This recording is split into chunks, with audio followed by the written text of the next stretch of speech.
It was just after midnight when Daniel Carter, a single dad in a faded hoodie, pulled into the empty gas station. He wasn't supposed to be there. He should have been home, tucking his daughter into bed. But the old truck was running on fumes. That's when he saw her. A young woman, head buried in her hands, sitting alone in a car that looked like it had been through too many storms. The sound of muffled sobs carried through the still night air. Daniel wasn't the kind to interfere in strangers' problems. Life had taught him to mind his business, especially after his wife left 2 years ago, leaving him to raise 7-year-old Ellie alone. But something about the way the woman's shoulders shook made him pause. He walked up slowly, keeping his voice gentle. "Miss? Are you okay?" She startled, quickly wiping her tears. I'm fine. I just ran out of gas." Her voice cracked. Daniel glanced at the dashboard, empty tank, hazard lights blinking. "I can help. Got a few gallons in my truck bed," he said. Her eyes softened with relief. I don't have any cash right now. I'll figure something out." He waved it off. "Don't worry about it. Everyone runs out of gas sometimes." As he poured fuel into her car, she whispered, "You don't know how much this means. I was on my way to see my mom in the hospital. She had a stroke tonight." Daniel nodded slowly, feeling that familiar sting in his chest. He remembered rushing to the hospital when his father passed, the desperation to get there in time. "I'm sorry," he said quietly. "Go be with her. And drive safe."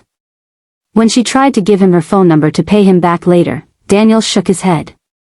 "Just pay it forward." She gave him a long, searching look, like she wanted to say more, but instead, she whispered, "Thank you," and drove off. A week later, Daniel's life took another blow. The mechanic told him his truck's transmission was done for, costing more than Daniel had in his savings. Without the truck, he couldn't get to work at the lumberyard. Without work, he couldn't pay rent. That night, as Ellie colored at the kitchen table, Daniel tried to hide his worry. But Ellie was sharp. "Daddy," she said, "why don't you ask for help? You always help people." He smiled weakly. "Not everyone's able to help back, Peanut." 2 days later, there was a knock at the door. Daniel opened it to find the woman from the gas station, this time, smiling through tears.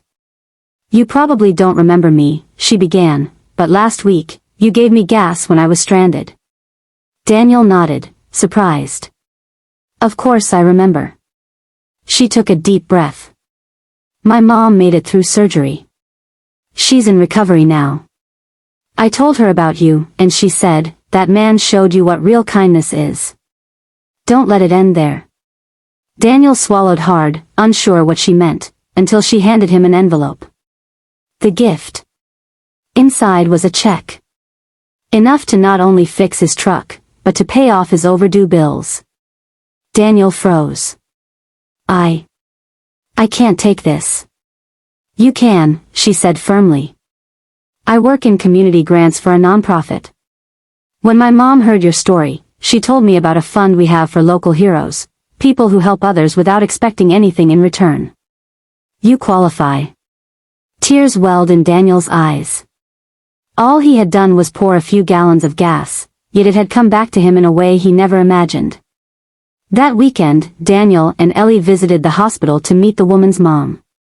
She held Ellie's hand and said, "Kindness is a seed. You planted one, and look how it's grown." Ellie leaned against her dad and whispered, "See? I told you people help back." Daniel realized she was right. The world could be hard and lonely, but sometimes, one small act could create a chain reaction of hope. As they left the hospital, Daniel looked down at Ellie. "You know what we're going to do?" "What?" "We're going to keep planting seeds. Everywhere we can."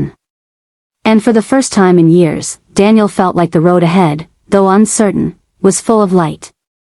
Sometimes, the smallest act of kindness can return to you in the most life-changing way. What you give freely, without expectation, has a way of finding its way back, often multiplied.